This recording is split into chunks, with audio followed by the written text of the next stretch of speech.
Hi friends, ஓது வித்தவர் கூலி கொடாதவர் அப்படிங்கிற திருப்பூருடைய தொடர்ச்சி தான் இன்றைக்கி நம்ம பார்க்க போகிறோம். ஸோ வாங்க ஃப்ரெண்ட்ஸ், நம்ம லேட் பண்ணாமல் டைரெக்டாக டாபிக்குள்ளே போயிடலாம். இன்றைக்கி நம்ம தொடங்கக்கூடிய வரிகள் என்ன அப்படின்னா, மோக முற்றிடு போகித மூரினர் அப்படிங்கிற வரி தான் இன்றைக்கி நம்ம கருத்துரை பார்க்க போகிறோம்.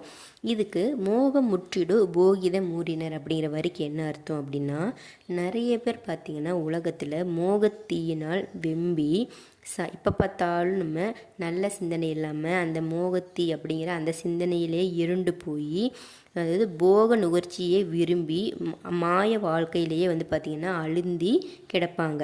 அப்படிப்பட்டவங்க எப்படி தான் நல்ல கதி பெறுவார்கள்?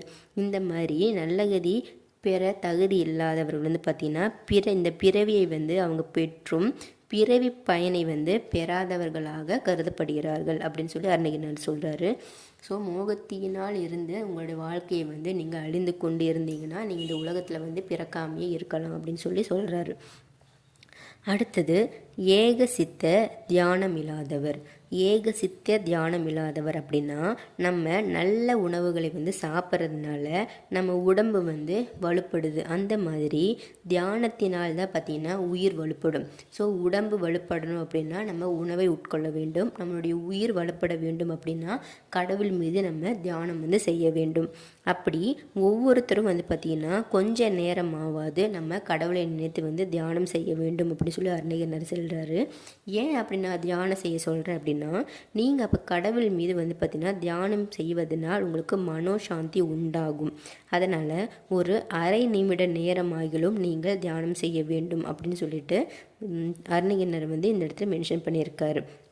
இதில் சரணகமலால எத்தை அரை நிமிட நேரமட்டில் தவமுறை தியானம் வைக்க அறியாத அப்படிங்கிற திருப்புகளையும் அருணகிரிநாதர் மென்ஷன் பண்ணுறாரு. ஸோ கடவுளை நினைத்து நீங்கள் ஒரு அரை நிமிடம் நேரமாவது, நீங்கள் 24 மணி நேரத்தில் ஒரு அரை நிமிட நேரம் நீங்கள் கடவுளுக்காக நினைத்து தியானம் செய்து மனோசாந்தி பெறுங்கள், உயிர் வலுப்படும் அப்படிங்கிறாரு. இதைத்தான் பார்த்தீங்கன்னா ஞானிகளும் மாதவர்களும் முருகன் அடியை பார்த்தீங்கன்னா நினைத்து தினமும் தியானம் செய்கின்றார்கள். தியானம் செய்யும் பொழுது நம்ம ஒருமைப்பட்ட மனத்துடன் தியானம் செய்ய வேண்டும் அப்படின்னு சொல்கிறாரு. அதாவது உருத்திர பசுபதி நாயனர் பார்த்திங்கன்னா திரு உருத்திர மந்திரத்தை ஒரு மனதாக ஒருமையுடன் அவர் தியானித்ததனால் பார்த்திங்கன்னா சிவபெருமானுடைய அருளை அவர் பெற்றார். அதனால் தியானாதி நற்கருமங்களை நாம் பூண்டு நன்னெறி சாராதார் நரங்கஞ்சார்வார். அப்படிப்பட்ட நீங்கள் தியானம் ஒருமைப்பட்ட மனத்துடன் ஒருத்தங்க செய்யலை அப்படின்னா அவங்களும் பார்த்திங்கன்னா நரகம் சேருவார்கள் அப்படின்னு சொல்கிறாரு. ஸோ கண்டிப்பாக எல்லாருமே கடவுளை